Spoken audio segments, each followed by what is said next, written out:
আগামী 15 জুলাই চোপড়ার এক বিশাল জনসভা করতে চলেছেন দার্জিলিং লোকসভা কেন্দ্রের বিজেপি সাংসদ রাজু বিস্তা। এই সভাকে ঘিরে ইতিমধ্যে ব্যস্ততা বেড়েছে এলাকায় বিজেপি নেতাদের। সোমবার থেকে জোর কদমে শুরু হয়ে গেছে সভার মূল প্রস্তুতি ও প্যান্ডেল তৈরির কাজ। এদিন মাঝিয়ালি গ্রাম পঞ্চায়েতের কাঁচাকালী এলাকায় ঘিডোব মাঠে প্রস্তুতি কাজ খতিয়ে দেখতে উপস্থিত হন বিজেপির এক ঝাঁক প্রথম সারির নেতৃত্ব। মাঠের পরিমাপ, মঞ্চের অবস্থান এবং দূর দূরান্ত থেকে আসা কর্মীদের বসার সুবন্দোবস্ত খতিয়ে দেখছেন তারা। জনসভা প্রসঙ্গে দলের 4 মণ্ডল সভাপতি জানান, আগামী 15 জুলাই দুপুর 1টা নাগাদ সাংসদ রাজু বিস্তা চোপড়া ব্লকের মাঝিয়ালি অঞ্চলে পৌঁছাবেন। বিজেপি নেতা শঙ্কর অধিকারী বলেন, আমাদের 4 মণ্ডলের সভাপতি এবং সমস্ত স্তরের নেতৃত্ব ও কর্মীরা মিলিতভাবে এই জনসভা সফল করতে ময়দানে নেমেছি। চোপড়া ব্লকের সার্বিক উন্নয়নের জন্য সাংসদ রাজু বিস্তা বিশেষ কিছু পরিকল্পনা নিয়ে আসছেন এবং এলাকার মানুষের সমস্যা সমাধানে তিনি নিজের বক্তব্য ও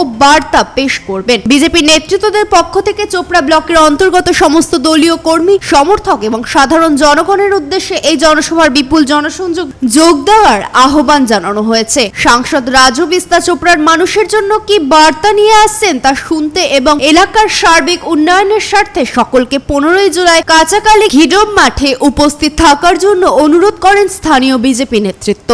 দেখুন, সরকার পরিবর্তন হয়েছে, পরিবর্তন চেয়েছে জনগণ, পরিবর্তন করেছে। আগামী বুধবার আমাদের এখানে একটা জনসভা হবে। আমাদের মাননীয় সাংসদ রাজু বিস্তাজি উপস্থিত থাকবেন।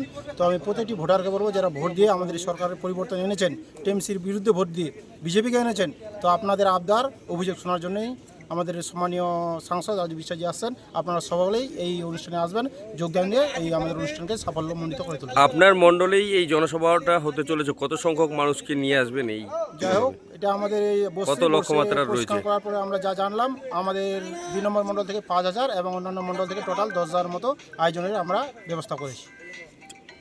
চোপড়া থেকে দেবব্রত চক্রবর্তীর রিপোর্ট, কুলিক নিউজ।